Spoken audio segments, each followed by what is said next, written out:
एक बार एक गांव में एक साधु रहता था जो कि भगवान पर बहुत विश्वास रखता था।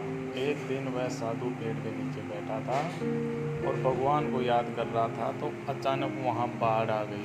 चारों तरफ पानी ही पानी। सब लोग अपने आप को बचाने के लिए ऊपर पहाड़ की तरफ भागने लगे। उनमें से एक आदमी ने देखा कि इस हालत में भी साधु जी भगवान की तपस्या कर रहे हैं। वह सोचा कि ये अपने आप को बचाने के लिए कहीं जा क्यों नहीं रहा है। तो उसे साधु से बोला, अरे आप कहीं जा क्यों नहीं रहे हो, आप भी मेरे साथ ऊपर पहाड़ की तरफ चलो, नहीं तो डूब जाओगे।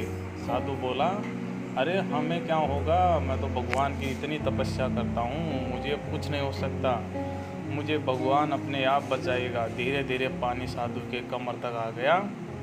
अब लोग वहाँ से नाव लेकर निकलने लगे तो उनमें से एक ने साधु से कहा, अरे पानी आपकी कमर तक आ गया, आप हमारे साथ चलो। तो साधु ने कहा कि नहीं नहीं, भगवान मुझे अपने आप बचाएगा। और वह नाव वाला भी वहाँ से निकल गया।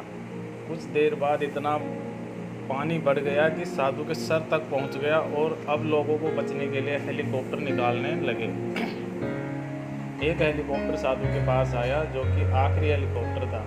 साधु के पास नीचे रस्सी फेंकी और बोला, इसे पकड़ो और ऊपर आ जाओ, नहीं डूब जाओगे।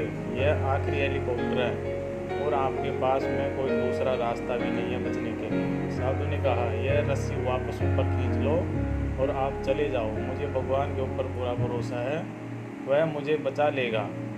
पानी काफ़ी ऊपर आ गया, पेड़ डूब गया और साधु भी डूबने से मौत हो गई।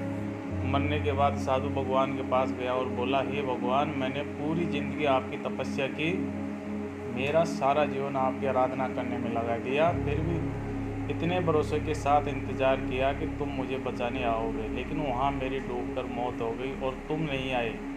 ऐसा क्यों? भगवान बोले, मूर्ख इंसान, एक नहीं 3 बार आया था मैं। एक बार पैदल आया, दूसरा नाव के द्वारा और तीसरा हेलीकॉप्टर के द्वारा, लेकिन तुमने मेरा एक भी अवसर पहचान नहीं पाया। पता नहीं किसका इंतज़ार कर रहा था। इस तरह से ज़िंदगी में हमें ऊपर वाला बहुत से मौके देता रहता है, लेकिन हम सब उस मौक़ों को ठुकरा कर पता नहीं किस चीज़ का इंतज़ार कर रहे होते हैं कि वो होगा तभी मैं करूँगा, और इस बात पर अड़े रहने से एक वक्त के बाद वो मौका हाथ से निकल जाता है और हम कुछ नहीं कर पाते। इस कहानी से हमें यही सीख मिलती है, दोस्तों, प्रत्येक कार्य किस्मत और ईश्वर पर नहीं छोड़ना चाहिए।